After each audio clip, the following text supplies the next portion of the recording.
नमस्कार प्रेक्षकांनो, घरोघरी मातीच्या चुली या मालिकेच्या येणाऱ्या भागामध्ये जबरदस्त असा ट्विस्ट येणार आहे। तर प्रेक्षकांनो, इथे पोलिसांनी संपतला पकडताच त्याला बेदम मारहाण केल्यानंतर संपतने ऐश्वर्याच खरी गुन्हेगार असल्याचं सत्य आणलं समोर। त्याचबरोबर प्रेक्षकांनो, जानकीच्या प्रयत्नांना शेवटीला यश आलेलं असतं। ऐश्वर्याची रवानगी जेलमध्ये झालेली असते। तर प्रेक्षकांनो, कशा पद्धतीने गोष्टी घडत जाणार आहेत, उलगडत जाणार आहेत, आपण सविस्तरपणे बघूया। प्रेक्षकांनो, आपण बघितलं इथे जानकीने खूपच हुशारीने सयाजी विखे पाटीलच्या विरोधामध्ये पुरावा मिळवलेला असतो। अगदी त्याने इथे सगळं सत्य जानकीच्या समोर बोलून मोकळा झालेला असतो आणि जानकीने खूपच हुशारीने त्या सगळ्याचं इथे रेकॉर्डिंग केलेलं असतं। त्यामुळे प्रेक्षकांनो, नानांचा खरा किडनॅपर कोण हे सगळ्यांच्या समोर येतच, पण त्याचबरोबर इथे आता बॉस कोण आहे हे सुद्धा जानकीने पोलिसांना सांगितलेलं असतं।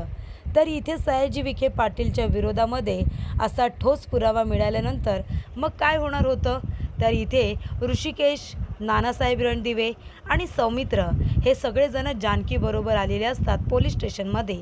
आणि प्रेक्षकांनो, आपण सगळ्यांनीच बघितलं की कशा पद्धतीने सगळेजण जानकीला सपोर्ट करतात, कारण जानकीने सगळ्यांच्या मनातले गैरसमज दूर केलेले असतात। कारण ऐश्वर्याने काय केलेलं असतं, सौमित्र आणि ऋषिकेशमध्ये भांडण व्हावं यासाठी तिने सौमित्रबद्दल ऋषिकेशच्या मनामध्ये गैरसमज निर्माण केलेला असतो।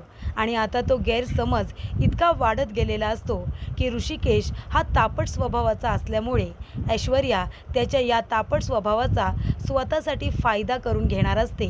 म्हणजे एकदा का ऋषिकेशचा संशय सौमित्रवरती गेला की दोघांमध्ये कडाक्याचं भांडण होणार आणि मग काय होणार, तर रणदिवे कुटुंब उद्ध्वस्त होणार।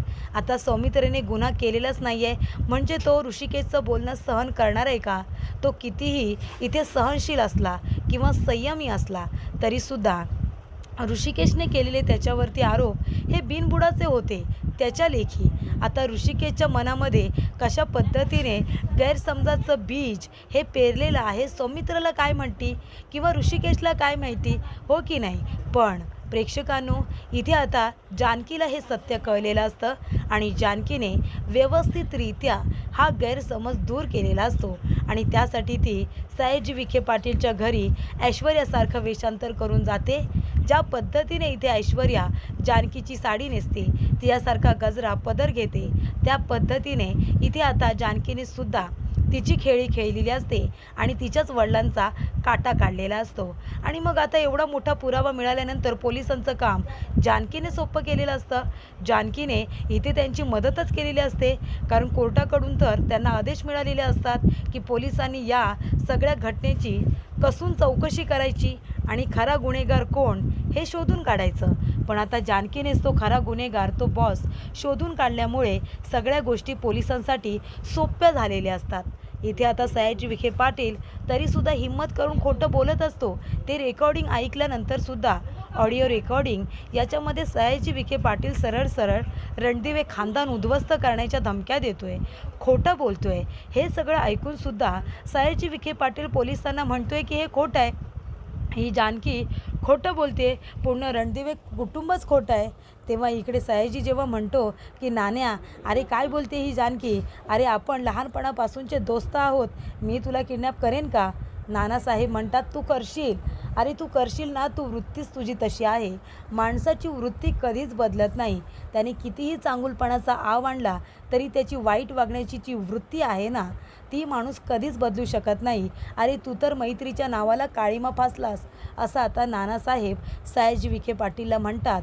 आणि नानासाहेब म्हणतात की इन्स्पेक्टर साहेब, याच्यामध्ये मला जराही शंका नाही की सयाजी विखे पाटीलने हे केलं नसेल, तो मला किडनॅप करू शकतो, तो आपल्या मुलीच्या प्रेमात एवढा आंधळा आहे ना की तो ह्या चुका वारंवार करू शकतो आणि त्या पचवूही शकतो।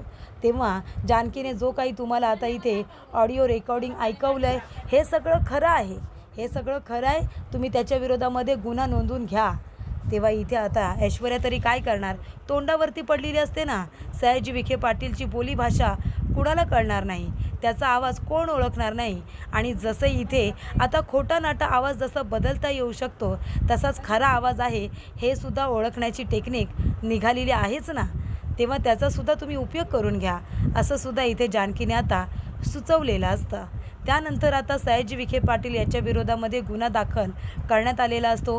नानासाहेब रणदिवे यांनी सुद्धा स्टेटमेंट दिलेलं असतं की हे सगळं कारस्थान सयाजीचंच आहे, आम्हाला त्याच्यावरती आधीपासून संशय होता, फक्त आमच्याकडे कुठलाही पुरावा नव्हता म्हणून आम्ही त्याचं नाव घेतलं नाही. राहिला प्रश्न ऐश्वर्याचा. तेव्हा इकडे जानकी म्हणते की ऐश्वर्या, हे सगळं का केलं, कुणाच्या सांगण्यावरून केलं, मला सगळं काही माहिती आहे. तू खूप प्रयत्न केलेस ना माझं घर उद्ध्वस्त करण्यासाठी, 2 भावांमध्ये भांडण लावण्याचा प्रयत्न केलास, माझ्या नानासाहेबांना किडनॅप करण्यासाठी तुझ्या वडिलांची मदत केलीस, मला सगळं काही माहिती आहे. पण तुझ्या विरोधात पुरावा नाही आहे ना, म्हणून आता मी काही बोलणार नाही आहे. पण तुझीसुद्धा वेळ नक्की येईल. माझ्या नानांना ज्या पद्धतीने तुम्ही लोकांनी टॉर्चर केलं आहे ना, त्या पद्धतीने तुलासुद्धा मी त्रास देणारच, असं आता जानकी तिला म्हणते. त्यानंतरला सारंगकडे बघायला लागते. तेव्हा इकडे ऋषिकेश सारंगकडे बघतो आणि म्हणतो, सारंग, अरे आता तरी या डोळ्यांवरती जी तुझ्या झापडं आहे ना प्रेमाची, बाजूला कर जरा आणि स्पष्टपणे बघ. ज्या मुलीवरती एवढं प्रेम करतोयस ना आणि आम्हाला सांगतोयस ती काय करते ना ते बघ जरा. अरे आपल्याच घरामध्ये राहून आपलंच घर उद्ध्वस्त कसं करायचं त्याचं प्लॅनिंग करते. तिच्या वडिलांनी आपल्या नानांना किडनॅप करून ठेवलं, त्यांचे हाल केले, त्यांना टॉर्चर केलं, आपल्याच आउट हाऊसमध्ये त्यांना बंद करून ठेवलं होतं. हे ऐकूनसुद्धा डोळ्यांवरती आणि कानांवरती झापडं घेऊन जर बसायचं असेल ना तर बस. पण एक गोष्ट लक्षात ठेव, वेळ हातातून निघून गेल्यानंतर पश्चाताप केलास ना तरी त्याचा काही उपयोग होणारच नाही, असं आता ऋषिकेश त्याला स्पष्टपणे बोलतो. आणि म्हणतो की चल जानकी चल, इथे थांबण्यामध्ये काहीसुद्धा अर्थ नाही आहे, आपण इथे 1 मिनिटसुद्धा थांबायला नको. तेव्हा इकडे जानकी ऋषिकेश दोघेजणं घरी येतात. तेव्हा आता सारंगसुद्धा घरी येतो. सारंग आता ऐश्वर्याला वाटेल तसं बोलतो. खूपच जास्त राग आलेला असतो सारंगला. त्यानंतर इथे ऐश्वर्या काय नाटके करते की सारंग, तुम्ही मला का घरातून बाहेर काढाल, तुम्ही माझा का राग करताय, माझ्या वडिलांनी जे काही केलं आहे त्याच्यामध्ये माझा काय संबंध.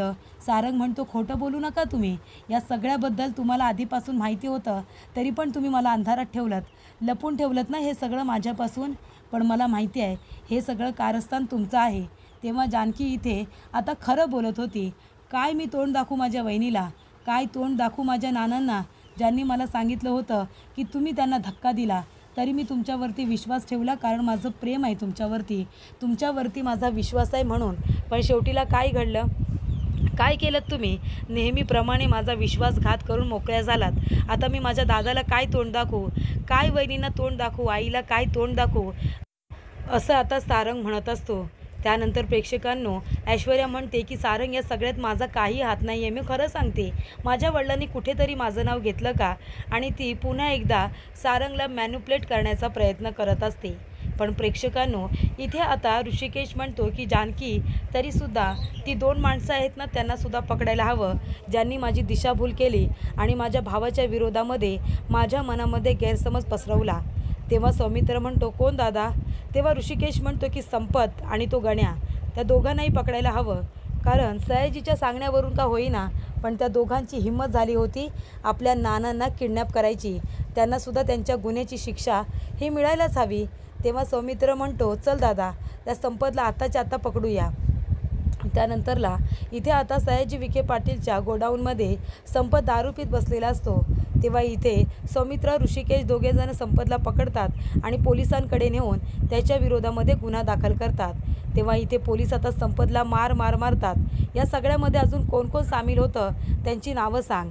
संपतचा मोबाईल मिळाल्यानंतर त्याची कॉल लिस्ट चेक केली जाते. सगळी कॉल हिस्ट्री काढल्यानंतर त्याच्यामध्ये जास्तीत जास्त नंबर जो संपतला गेला होता तो म्हणजे सयाजीचा आणि ऐश्वर्याचा. तेव्हा इथे आता ऐश्वर्याचा संपतजवळ काहीतरी संबंध आहे हे पोलिसांना कळलेलं असतं. तेव्हा संपतला इथे आता हवं तसं चोपल्यानंतर संपत म्हणतो की हे सगळं मी सयाजी शेठ आणि ऐशू मॅडम यांच्या सांगण्यावरून केलं होतं. ऐश्वर्या मॅडमने मला हे सगळं कामगिरी नीट करण्यासाठी सांगितली होती. तेव्हा प्रेक्षकांनो, ऐश्वर्या ह्या कारस्थानामध्ये सामील होती हे आता इथे स्पष्ट होतं.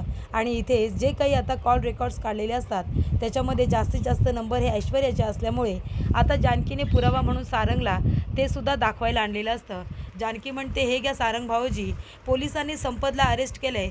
संपतने स्टेटमेंट दिलं आहे की त्यांनी नानासाहेबांना किडनॅप करण्याची जी काही हिंमत दाखवली ती सयाजी काकांमुळे आणि ह्या ऐश्वर्यामुळे. ऐश्वर्यानेच त्यांना सांगितलं होतं आपल्या आउट हाऊसमध्ये नानांना किडनॅप करून ठेवले. हे ऐश्वर्याला माहिती असूनसुद्धा तिने आपल्याला सांगितलं नाही. ती या सगळ्यामध्ये सामील होती ना. आणि तुम्ही काय म्हणताय सारंग भाऊजी की सयाजी काकांनी ऐश्वर्याचं नाव कुठे घेतलं आहे? अहो पण मी ऐश्वर्याच्या वेशातच गेले होते ना, तेव्हा ऐश्वर्याजवळ ते बोलतायत असं ते बोलत होते. म्हणजे त्यांना वाटत होतं की मी तिथे समोर आहे, तर मी ऐश्वर्याची साडी नेसून गेले होते. अंधारात त्यांनी मला बघितलं नाही म्हणून ते ऐश्वर्या समजून माझ्याशी बोलत होते. मग ते आता माझंच नाव म्हणजे ऐश्वर्याचं नाव व्हिडिओमध्ये का घेतील? कारण ते ऐश्वर्याजवळच हे सगळं कबूल करत होते ना. तेव्हा तर मी सगळं रेकॉर्डिंग केलं आहे. ही साधी गोष्ट तुम्हाला कळत नाही आहे का सारंग भाऊजी, की तुम्हाला आता कळूनच घ्यायचं नाही आहे? तेव्हा इथे जानकी त्याला पटवून देते, अहो मी तिथे गेले होते ऐश्वर्या बनून. मग सयाजी काका त्यांच्या मुलीबरोबर बोलत असताना मी ते सगळं रेकॉर्ड केलं आहे. त्यांना वाटलं मी त्यांची ऐश्वर्या आहे, मग त्या आता ऐश्वर्याचं नाव का घेतील? बरोबर की नाही? हे सगळं त्यांनी ऐश्वर्याच्या सांगण्यावरून केलं आहे हे मला आधीपासूनच माहिती होतं. पण मी पुराव्याची वाट बघत होते. हे बघा संपतच्या मोबाईलचे कॉल रेकॉर्ड्स. आत्ताच पोलिसांनी माझ्या हातामध्ये सगळी कॉल लिस्ट दिलेली आहे. त्याच्यामध्ये सगळ्यात जास्त नंबर जर संपतला कुठले गेले तर तुम्ही चेक करा, ऐश्वर्याचा नंबर आहे. हो की नाही? ऐश्वर्याचा नंबर आहे की नाही? मग जर ज्या वेळेला आपले नाना किडनॅप झाले होते त्याच वेळेला ऐश्वर्याने संपतला एवढे फोन का केलेत? तेव्हा प्रेक्षकांनो लोकेशनसुद्धा चेक कराल ना, तर संपतचं लोकेशन कुठलं आहे बघा, आपल्या आउट हाऊसमधलं लोकेशन आहे. म्हणजे तुम्हाला खरंच असं वाटतं सारंग भाऊजी, खरंच वाटतं का तुम्हाला की या सगळ्यामध्ये ह्या ऐश्वर्याचा काही हात नसेल? अहो सारंग भाऊजी, साधी गोष्ट आहे. आपल्या नानांनी स्वतःच्या तोंडाने सांगितलं की ऐश्वर्याने त्यांना धक्का दिला, तरीसुद्धा ऐश्वर्याने त्यांना खोटं पाडलं. आपले नाना कधीतरी खोटं बोलतात का? आणि बरोबर मी परत आल्यानंतर नानांना जेव्हा मी बरं केलं ते जेव्हा स्वतःच्या पायावरती उभे राहिले आणि नानांनी कुणाचं नाव घेतलं होतं बरं वाटल्यानंतर? ऐश्वर्याचं. मग ऐश्वर्या घाबरली होती ना. नाना जर आता चालायला लागले, बोलायला लागले, त्यांनी माझं नाव घेतलं तर माझी वाट लागेल हे ऐश्वर्याला आधीपासून माहिती होतं. आणि म्हणूनच तर तिने तिच्या वडिलांना सांगून नानांचं किडनॅपिंग केलं. ही साधी गोष्ट न कळण्या इतपत तुम्ही काय लहान आहात की काय सारंग भाऊजी? पण जाऊ दे, तुम्हाला आता काय सांगणार, तुमच्या ह्या डोळ्यांवरती ऐश्वर्याच्या नावाची पट्टी आहे ना. तेव्हा इथे आता सारंगला खूप राग येतो. सारंग म्हणतो, ऐश्वर्या हे सगळं काय आहे? अहो तुमच्या वडिलांनी हे सगळं केले असं म्हणाला होतात ना तुम्ही. माझ्या नानांच्या किडनॅपिंगच्या मागे तुमचा काही हात नाही असं म्हणाला होतात ना. पण हे तर सयाजी काकांना सगळं तुम्हीच करायला सांगितलं होतं. तुमच्या डॅडाने तुमच्या सांगण्यावरूनच माझ्या नानांना किडनॅप केलं असेल ना. नाहीतर त्यांना कुठे माहिती होतं की नाना स्वतःच्या पायावरती उभे राहिलेत म्हणून? आज ते रात्री उभे राहिले आणि सकाळी माझे नाना गायब होतात का? का असं होईल? आणि तुम्ही इथे ओरडून म्हणत होतात ना की हे सगळं ऋषिकेश दादाने केलं आहे, जानकी वहिनीने केलं आहे, त्यांच्यावरती खोटे आरोप करत होता. तुम्हाला माहिती होतं की नानांना आउट हाऊसमध्ये ठेवलं आहे, तरीसुद्धा तुम्ही ऋषिकेश दादाला नानांच्या खोट्या खुनाच्या आरोपाखाली जेलमध्ये टाकलं, कोर्टामध्ये उभं केलं, आमच्या घराची इज्जत चव्हाट्यावरती आणलीत. कारण तुम्हाला आणि तुमच्या वडिलांना तेच करायचं आहे ना, रणदिवे कुटुंब उद्ध्वस्त करून टाकायचं आहे. त्यासाठीच तर तुम्ही या घरामध्ये आलात, बरोबर ना? आणि जेव्हा मी तुमच्यावरती प्रेम करतो आहे हे तुम्हाला माहिती आहे, मग तुम्हाला ही गोष्ट माहिती नाही का की माझं कुटुंब माझ्यासाठी किती महत्त्वाचं आहे? तुमच्या प्रेमात इतका आंधळा झालो आहे की तुमच्या चुकांमध्ये सुद्धा तुम्हाला साथ देतो आहे. पण तुम्ही इथे काय प्लॅनिंग करताय?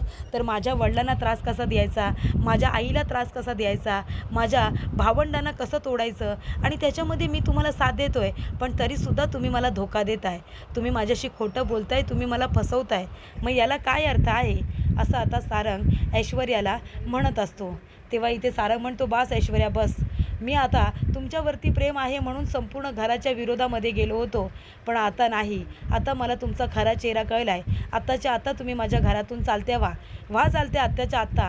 आणि इथे सारंग आता ऐश्वर्याचा हात पकडतो आणि तिला घरातून बाहेर फेकून देतो. आणि तिला घरातून बाहेर काढल्यानंतर पोलिसांची गाडी येते आणि आता ऐश्वर्याच्या विरोधातसुद्धा पुरावे मिळाले असल्यामुळे आता या सगळ्या नानांच्या किडनॅपिंगमध्ये ऐश्वर्याचा हात आहे पोलिसांना कळलेलं असतं. कॉल रेकॉर्डिंगमध्ये ती तिचा सगळ्यात जास्त नंबर संपतबरोबर बोलणं झालेलं असतं. त्यामुळे इथे पोलीस येतात. ऐश्वर्याच्या हातामध्ये बेड्या ठोकून तिलासुद्धा घेऊन जातात आणि तिलासुद्धा इथे जेलमध्ये टाकतात. तर इथे ऐश्वर्या आणि त्याचबरोबर सयाजी विखे पाटील या दोघांच्याही विरोधामध्ये आता पुरावा मिळालेला असतो आणि कोर्टातून नोटीस आल्याप्रमाणे पोलिसांना आता पुरावा मिळाल्यानंतर दोघांनाही अरेस्ट केलेले असते आणि नानासाहेबांच्या किडनॅपरला बॉसला इथे आता पुराव्यांसहित अरेस्ट केल्यानंतर पोलिसांनी आपली जबाबदारी अगदी व्यवस्थितरित्या पार पाडलेली असते.